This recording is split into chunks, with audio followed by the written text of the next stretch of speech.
एक गर्व से भर देने वाला क्षण है, क्योंकि यह कोई साधारण प्रेस कॉन्फ्रेंस नहीं है। मैं बैठा जरूर भारतीय जनता पार्टी के कक्ष में हूं, हेड ऑफिस में हूं, मगर मुझे लगता है मैं केवल एक भारतीय जनता पार्टी के प्रवक्ता के नाते नहीं, केवल भारतीय जनता पार्टी के एक सांसद या कार्यकर्ता के नाते नहीं, एक भारतीय के नाते, एक इंडियन के नाते आज ये प्रेस कॉन्फ्रेंस कर रहा हूं। क्योंकि जिस प्रकार का टेरर डेमोलिशन, जिस प्रकार आतंकवाद का खात्मा बीते कुछ दिनों में हमने भारतवर्ष में देखा है, भारतवर्ष ने जिस प्रकार से पाकिस्तान में आतंकी अड्डों को ऑपरेशन सिंदूर के माध्यम से समाप्त किया है, वह अपने आप में पूरे विश्व में एक संदेश भेजता है, एक निर्णायक संदेश। आतंकवाद के खिलाफ लड़ाई के विरोध, आतंकवाद के खिलाफ एक निर्णायक संदेश। इसलिए आज का ये प्रेस कॉन्फ्रेंस, इसको संबोधित करते हुए मुझे गर्व की अनुभूति हो रही है। अदम्य साहस का परिचय दिया है भारत की सेना ने, अदम्य साहस। आज भारतीय जनता पार्टी और हम सभी कार्यकर्ता, आज सारा भारत धन्यवाद करता है भारत की आर्मी का, भारत की सेना का, भारत की एयरफोर्स का, भारत की नेवी का और उन तमाम जाबाज सेनानियों का जिनके कारण आज ऑपरेशन सिंदूर सफल हुआ है। अगर सही मायने में देखा जाए तो ऑपरेशन सिंदूर और उसके विषय में पूरा हिंदुस्तान आज जानता है, क्योंकि कई प्रेस कॉन्फ्रेंसेस हुए। कल भी तीनों डीजीएमओ ने मिलकर के देश को संबोधित किया और तमाम तथ्य जो देश जानना चाहता था उसे उन्होंने हमारे समक्ष रखा। मगर मुझे लगता है कि एक आम नागरिक के भाषा में, बहुत साधारण भाषा में आज मैं आपको बताना चाहूंगा कि ये जो ऑपरेशन सिंदूर हुआ है, किस प्रकार से इससे हिंदुस्तान आतंकवाद के खिलाफ लड़ने में एक निर्णायक भूमिका हिंदुस्तान ने अदा किया है। आप सभी जानते हैं 22 तारीख का वो दिन, that unfortunate day on 22 of April, जब पहलगाम में 26 लोगों का नृशंस हत्या कर दिया गया था आतंकवादियों द्वारा। वह आतंकवादी जो पाकिस्तान से आए थे, वह आतंकवादी जो पाकिस्तान द्वारा प्रशिक्षित किए गए थे, आतंकवादियों द्वारा प्रशिक्षित किए गए थे। उनमें 25 भारतीय थे और एक नेपाली नागरिक था। प्रधानमंत्री श्री नरेंद्र मोदी उस समय विदेश दौरे में थे, सऊदी अरब में थे। प्रधानमंत्री नरेंद्र मोदी तुरंत भारत लौट के आते हैं और उन्होंने जनता की बात को सुना। जनता ने उस समय एक मांग रखी कि आतंकवाद के ऊपर हमला हो, हमें बदला लेना है पहलगाम के इस आतंकवादी हमले का। प्रधानमंत्री ने बिहार की भूमि से ऐलान किया और ये वादा किया कि मैं वादा करता हूं कि जो आपकी इच्छा है कि आतंकवाद के खिलाफ हमला होगा, हम पहलगाम के इस आतंकवादी हमले का बदला लेंगे। We will avenge the death of 26 people. प्रधानमंत्री ने कहा ये जो बदला होगा यह आतंकवादियों के कल्पना से बाहर का बदला होगा, और जो बदला हुआ वो आतंकवादियों के कल्पना के बाहर का बदला था। प्रधानमंत्री जी ने कहा कि हम घुस के मारेंगे और मिट्टी में मिलाएंगे आतंकवादी के ठिकानों को, और आतंकवादियों के ठिकानों को प्रधानमंत्री नरेंद्र मोदी जी के निर्णय ने और हमारे सेना के अदम्य साहस ने मिट्टी में मिलाने का काम किया। यह वादा प्रधानमंत्री नरेंद्र मोदी जी का था। 22 तारीख से 7 मई तक लगभग ये 14 दिन आप सभी ने देखा पूरे भारतवर्ष में एक प्रकार से एक माहौल टेंशन का था, प्रेशर का था कि तुरंत निर्णय किया जाए, तुरंत एक्शन में आया जाए। बहुत सूझबूझ के साथ, सोच समझ करके, स्ट्रैटेजी के साथ। पाकिस्तान भी जानता था कि हमला होगा, एयर स्ट्राइक पहले हो चुका था, किस प्रकार सर्जिकल स्ट्राइक पहले हो चुकी थी। पाकिस्तान पूरी तरह जानता था कि इस बार भी छोड़ा नहीं जाएगा, मगर उसके बावजूद पाकिस्तान इतना दिमाग लगाने के पश्चात वह डेट नहीं जान पाया जिस दिन यह हमला होना था। 22 तारीख से 7 तारीख के बीच में कुछ नॉन मिलिट्री एक्शंस जिन्होंने पाकिस्तान को कमजोर किया, वह प्रधानमंत्री नरेंद्र मोदी जी ने और भारत की सरकार ने लिया।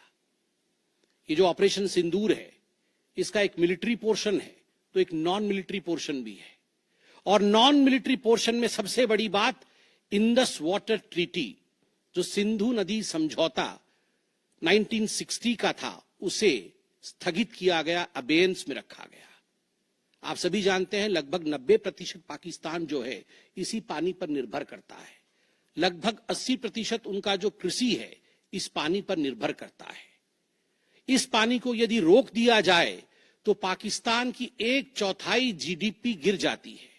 इस पाकिस्तान को अगर इस पानी से वंचित रखा जाए तो पाकिस्तान के हालात वैसे होंगे कि उनकी जीडीपी लुढ़केगी, कृषि लुढ़केगा। केवल कृषि और जीडीपी नहीं, उनके पावर कट्स होंगे और इस प्रकार का माहौल पाकिस्तान में पैदा होगा कि पाकिस्तान एक फ्रजाइल स्टेट के रूप में, अभी भी फ्रजाइल है, और फ्रजाइल स्टेट के रूप में वो सामने आएगा। झेलम और चनाब अब संपूर्ण रूप से भारत सरकार के अधिकार में है, अधिकार क्षेत्र में है। और जिस प्रकार से यहां हम बांध बनाने की और रिवर को आगे बढ़ाने की बात कर रहे हैं, नए रिजर्वॉयर, इरिगेशन और हाइड्रो पावर से जम्मू कश्मीर, लद्दाख, पंजाब एवं हरियाणा, इन राज्यों को बहुत फायदा मिलने वाला है। ये कहा गया कि पानी और खून एक साथ नहीं बहेगा। मित्रों, जरा सोच के देखिए, 50 वर्षों तक जो संभव नहीं हुआ था, किसी भी युद्ध में यह संभव नहीं हुआ था कि इंडस वाटर ट्रीटी को रोक दिया जाए। जो संभव नहीं हुआ था वह असंभव काम संभव हुआ इस बार। अटारी वाघा बॉर्डर को भी रोक दिया गया। दोनों देशों के बीच में कोई ट्रेड नहीं होगा और इसका खामियाजा कोई भुगतेगा तो वो पाकिस्तान की इकोनॉमी भुगतेगी। इसके साथ ही जिन लोगों के पास पाकिस्तान का वीजा था और वो हिंदुस्तान में, पाकिस्तान के नागरिक जो हिंदुस्तान के वीजा के साथ भारतवर्ष में रह रहे थे, उन सब को बाहर निकाला गया। पाकिस्तान का कोई भी आर्टिस्ट, कोई भी परफॉर्मेंस वो भारतवर्ष में नहीं हो सकता है। इस प्रकार के कड़े प्रतिबंध पाकिस्तान के ऊपर लगाए गए। माननीय प्रधानमंत्री श्री नरेंद्र मोदी जी ने लगभग 20 देशों के राष्ट्राध्यक्षों से सीधी बातचीत की। How to isolate Pakistan, how to fight against terrorism. और सबसे बड़ी बात है, तमाम देशों ने भारत का समर्थन किया।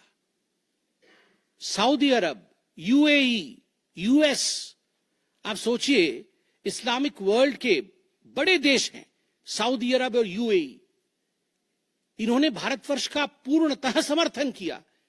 जिस समय पहलगाम का हमला हुआ था, माननीय प्रधानमंत्री सऊदी अरब में थे। सऊदी अरब के अपने दौरे को जब वो छोड़ के आए, तब उनको वहां एश्योरेंस दिया गया कि आप जाइए, हम आपके साथ खड़े हैं, वी सपोर्ट यू, हम टेरर के खिलाफ आपके साथ कंधे से कंधा मिला के लड़ेंगे। Pakistan was isolated. ये जो नॉन मिलिट्री एक्शन लिया गया, आज मैं कहना चाहता हूं कि 50 वर्षों से भी अधिक समय तक जो टूल्स कभी इस्तेमाल नहीं किए गए थे, जिस क्षेत्र में भारतवर्ष कभी नहीं गया था, वह टूल्स इस्तेमाल किए गए और अपने आप में भारत के लिए ये बहुत बड़ी बात है।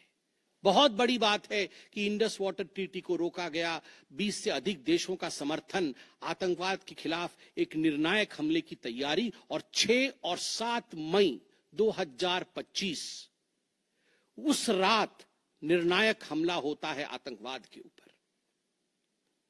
सभी जानते हैं कि 9 आतंकवादी ठिकाने जो पीओजेके में थे और पाकिस्तान में थे, उन्हें ध्वस्त किया गया। यह ऑपरेशन सिंदूर एक बहुत बड़ा दायरा तय करता है। इसने पूरे विश्व को दिखाया कि भारतवर्ष क्या कर सकता है। ऑपरेशन सिंदूर ने दिखाया कि केवल एलओसी नहीं, इंटरनेशनल बॉर्डर के पार जाके भी भारत पाकिस्तान के अंदर किसी भी टारगेट को प्रिसाइसली उस पर हमला कर सकता है और आतंकवाद के खौफ को समाप्त कर सकता है। इस पूरे ऑपरेशन का लक्ष्य क्या था, इसे समझने की आवश्यकता है। लक्ष्य क्या था? क्या हमने लक्ष्य की पूर्ति की? What was the aim of Operation Sindoor? Did we achieve what we aimed for? क्या लक्ष्य था? नंबर 1 लक्ष्य था आतंकवादी ठिकाने जो दूर दराज इलाके में है पाकिस्तान में, जहां आज तक कोई नहीं पहुंच पाया, जहां आज तक पाकिस्तान के आतंकवादियों को लगता था कि वो सुरक्षित हैं, वहां तक पहुंचना यह लक्ष्य था। दूसरा लक्ष्य था आतंकवादियों को ढेर करना, मार देना। तीसरा लक्ष्य था इन टारगेटों को जमींदोज करना, उन्हें मिट्टी से मिला देना। चौथा लक्ष्य था इस पूरे काम को करते हुए कोई भी सिविलियन, उसके ऊपर किसी प्रकार से कोई इंजुरी नहीं होना। और अंतिम लक्ष्य था किसी प्रकार के मिलिट्री, जो पाकिस्तान का मिलिट्री या सैन्य बेस हो, उसके ऊपर हमला नहीं करना। अर्थात ये लड़ाई आतंकवाद के खिलाफ थी। यह लक्ष्य था ऑपरेशन सिंदूर का। This was a fight against terrorism and terrorists. क्या हम लक्ष्य को पा पाए? आप देखिए, जब यह हमला हुआ तो 9 ठिकाने ध्वस्त हुए, उनमें 5 POJK में थे, पाक ऑक्यूपाइड जम्मू कश्मीर में, और 4 पाकिस्तान में थे।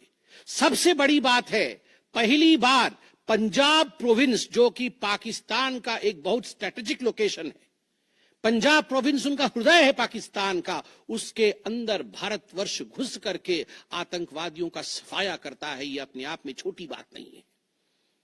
This is a big achievement as far as operation Sindoor is concerned. Lashkar Taiba, Jaish ए मोहम्मद, हिजबुल मुजाहिदीन, इनके ठिकाने ध्वस्त होते हैं। और मैं यहां वो नाम पढ़ना चाहूंगा। ये जो 9 नाम है, 9 आतंकवादी ठिकाने, मैं आज देश से अपील करना चाहूंगा, तमाम भारतीयों से अपील करना चाहूंगा कि ये नाम हमें स्मरण करना है। आने वाले 100 वर्षों तक हमें इन नामों को याद दिलाते रहना है, दोहराना है। जब भी आतंकवाद सर उठाए तो हमें ये चित्र दिखाने हैं कि तुम्हारा क्या हश्र किया था ऑपरेशन सिंदूर ने, भारत की सेना ने, भारत की राजनीतिक इच्छा शक्ति ने और भारतीयों ने। इसलिए मैं नाम पढ़ना चाहूंगा। सवाई नाला कैंप मुजफ्फराबाद, जो POJK में है, 30 किलोमीटर दूर है एलओसी से, उसे ठिकाना लगाया गया। लश्कर तोयबा का ट्रेनिंग सेंटर था। 20 अक्टूबर 2024 सोनमर्ग में और 24 अक्टूबर 2024 गुलमर्ग में जो आतंकी हमले हुए थे, उसमें यहां से आतंकवादी आए थे। और सबसे बड़ी बात, 22 अप्रैल 2025 को जो आतंकवादी आकर पहलगाम में हमारे नागरिकों को मार के गए थे, हमारी बहनों के माथे से जिन्होंने सिंदूर पोंछने का काम किया था, उनका प्रशिक्षण भी इसी केंद्र में हुआ था, सवाई नाला कैंप मुजफ्फराबाद। सैयदाना बिलाल कैंप मुजफ्फराबाद, ये जैसे मोहम्मद का ट्रेनिंग सेंटर था, ये दूसरा कैंप जो ध्वस्त हुआ। गुलपुर कैंप कोटली, ये एलओसी से 30 किलोमीटर दूर था, लश्कर तैयबा का बेस था। और 20 अप्रैल 2023 को पुंछ में, 9 जून 2024 को जो तीर्थ यात्री को बस में हमला करके मारने का काम किया था आतंकवादी, यहां गुलपुर कैंप से आए थे जो कोटली में है, उसे ध्वस्त किया गया। बरनाला कैंप बिरगढ़, बरनाला कैंप जो 9 किलोमीटर दूर है एलओसी से, उसे समाप्त किया गया। अब्बास कैंप कोटली जो 13 किलोमीटर दूर है एलओसी से, लश्कर तैयबा का फिदाइन सेंटर है और 15 आतंकवादियों को एक साथ ट्रेन कर सकता है, उसे ध्वस्त करके गिराया गया। सरजाल कैंप सियालकोट अंतर्राष्ट्रीय सीमा से 6 किलोमीटर दूरी पर है, इंटरनेशनल बॉर्डर से।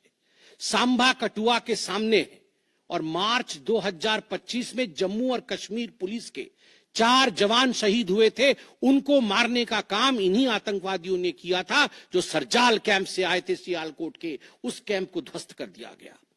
महमूना जाया कैंप सियालकोट, जो कि 12 से 18 किलोमीटर इंटरनेशनल बॉर्डर से दूर है, मैं एलओसी की बात नहीं कर रहा हूं, इंटरनेशनल बॉर्डर से, और हिजबुल मुजाहिदीन का अड्डा है, बहुत बड़ा कैंप है। कठुआ और जम्मू क्षेत्र में जो भी आतंकवादी गतिविधि होती है, सियालकोट के इस मजनूमा जाया कैंप से आतंकवादी भेजे जाते हैं। भारतवर्ष ने उसे ध्वस्त किया। मरकज तैयबा मुरीद के, जो कि अंतर्राष्ट्रीय सीमा से 18 से 25 किलोमीटर दूर है, 2008 के मुंबई का जो हमला हुआ था 26/11 के नाम से जिसे हम जानते हैं, उसमें जो आतंकवादी आए थे अजमल कसाब और डेविड हेडली, उनकी ट्रेनिंग मरकज तैयबा मुरीद के में हुआ था। और आज मैं फक्र के साथ कह सकता हूं, गर्व के साथ कह सकता हूं कि भारत की सेना ने, भारत की राजनीतिक इच्छा शक्ति ने और भारतीयों ने मरकज तैयबा मुरीद के को ध्वस्त किया है, समाप्त किया है। मरकज सुभान अल्लाह बहावलपुर इंटरनेशनल बॉर्डर से 100 किलोमीटर की दूरी पे है। विश्व में किसी ने ऐसा नहीं सोचा होगा, पाकिस्तान ने तो सपने में भी नहीं सोचा होगा कि भारत की सेना के पास, भारत की एयरफोर्स के पास और भारत के राजनेताओं के पास ऐसी इच्छा शक्ति होगी कि इंटरनेशनल बॉर्डर से 100 किलोमीटर दूर घुस के वो हमारे आतंकी अड्डे को ध्वस्त कर सकते हैं। मरकज सुभान अल्लाह, जो कि जैशे मोहम्मद का मुख्यालय था, उस मुख्यालय को भारत की वायुसेना ने ध्वस्त किया। यह कोई छोटा विषय नहीं है। यह बहावलपुर एक ऐसा स्थान है जहां यूनाइटेड स्टेट्स, यूएस भी अपने ड्रोन नहीं भेज पाया था। उस जगह पे भारत घुस के मारता है। आज का भारत, आज का नया भारत यही है। ये नाम, जो 9 नाम मैंने पढ़े, हमें याद रखने चाहिए, मगर उन नामों के साथ मैं कुछ और भी बताना चाहता हूं। जो आतंकवादी मारे गए, एक लक्ष्य था आतंक के ठिकानों को, आतंक के अड्डों को सफाई करना, ध्वस्त कर देना। दूसरा लक्ष्य था ऑपरेशन सिंदूर का, आतंकवादियों को चुन चुन कर मारना, उन्हें मिट्टी में मिलाना। 100 से अधिक आतंकवादी मारे गए, 100 से अधिक।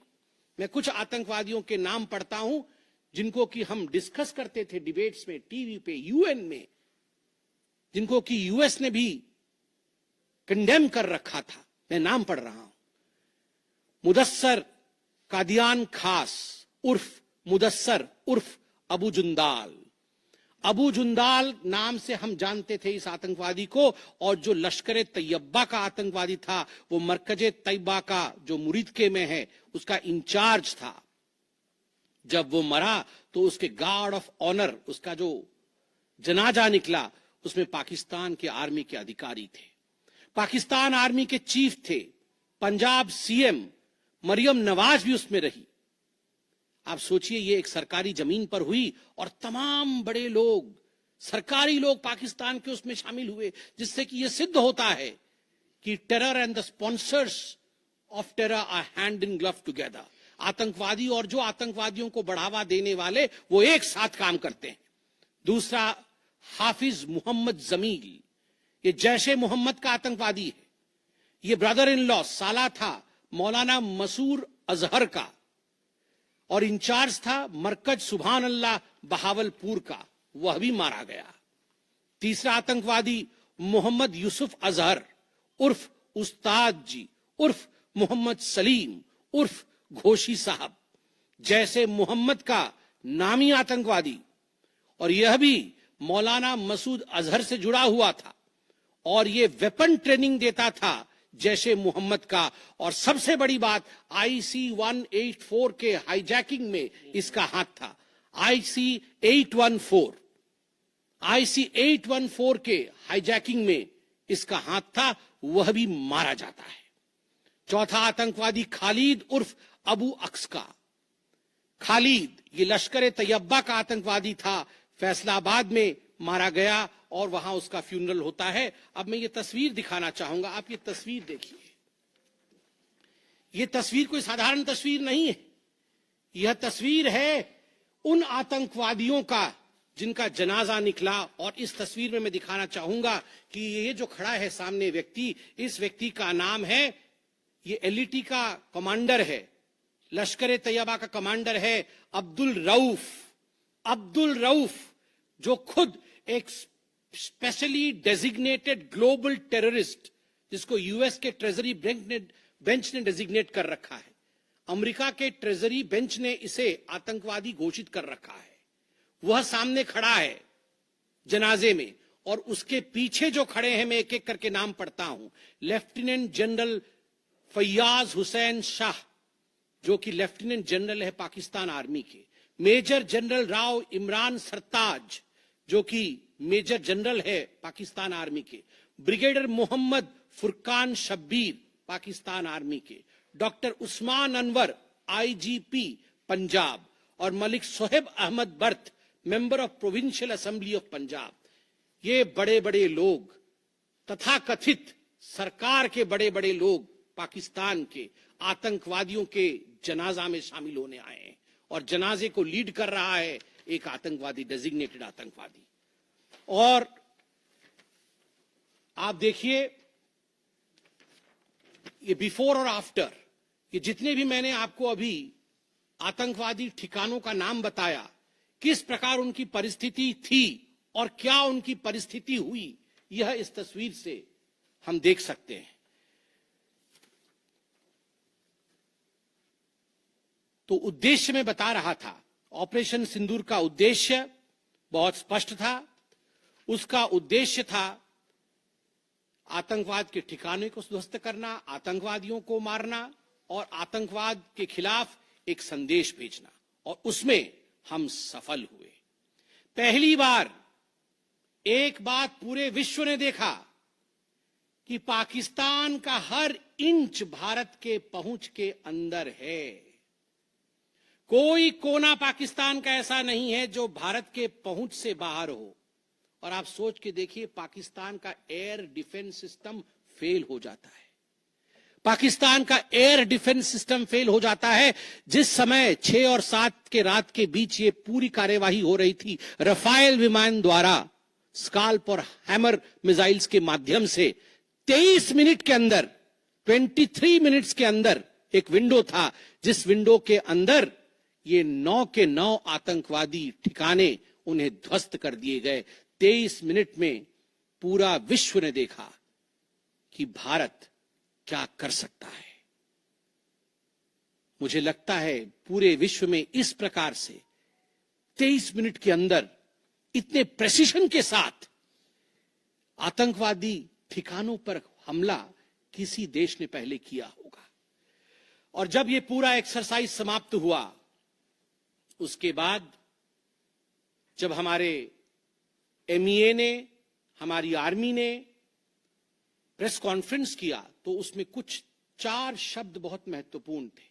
वो 4 शब्द हैं: controlled, precise, measured, non escalatory.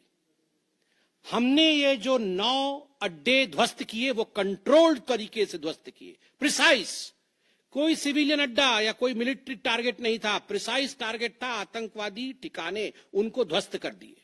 Measured, जितना ध्वस्त करना था उतना ध्वस्त किया, उसके अगल बगल के किसी स्ट्रक्चर को ध्वस्त नहीं किया। जहां आतंकवादी थे उनके ठिकाने में घुस के उनको मार के निकले। और नॉन एस्केलेटरी मतलब युद्ध को बढ़ाने वाला नहीं, नॉन एस्केलेटरी, क्योंकि the primary escalation was Pahalgam. जो मूल एस्केलेशन था वो 22 अप्रैल को पहलगाम में पाकिस्तान ने किया था। हमने रिएक्ट किया नॉन एस्केलेटरी। ये 4 शब्द अपने आप को परिभाषित करते हैं कि ऑपरेशन सिंदूर का लक्ष्य क्या था। ऑपरेशन सिंदूर का जो लक्ष्य था, ऑपरेशन सिंदूर ने उसे 100% पूर्ण किया, 100% पूर्ण किया। इसलिए आज हिंदुस्तान, भारतवर्ष गर्व के साथ कह सकता है कि ऑपरेशन सिंदूर एक ऐसा ऑपरेशन था जो 100% सक्सेसफुल था। और जितने हमारे जाबाज पायलट्स गए थे राफेल के साथ, उतने लौट के आए और आतंकवादी ठिकानों को ध्वस्त करके आए और किसी सिविलियन को नहीं मारा, किसी मिलिट्री बेस को नहीं मारा।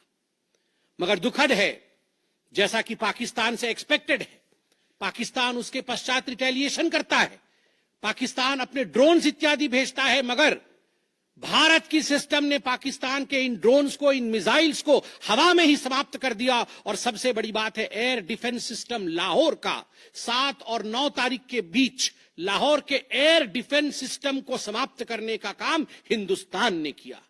और 9 और 10 तारीख के बीच, 9 मई और 10 मई के बीच 11 एयर बेसेस को, पाकिस्तान के 11 एयर बेसेस को ध्वस्त करने का काम भारतवर्ष ने रिटेलिएशन में किया। जब पाकिस्तान ने भारतवर्ष के ऊपर एस्केलेशन किया तो भारतवर्ष ने 11 एयर बेसेस को समाप्त किया। इन एयर बेसेस के नाम भी हमें याद रखने चाहिए। तमाम भारतीयों को वो 9 नाम आतंकवादी ठिकाने याद रखने चाहिए, स्मरण होना चाहिए।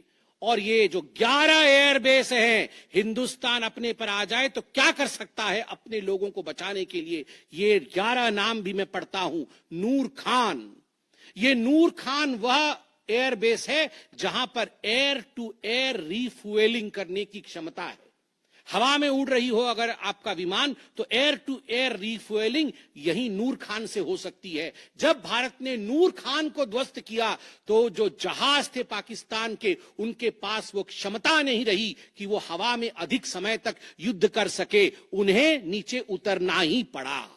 नूर खान, रफीकी, मुरीद, सुक्कूर, सियालकोट, पसरूर, चुनियान, सरगोदा, स्कारू, भुलारी और जकोबाबाद, ये तमाम मैं फोटोज लेके आया हूं।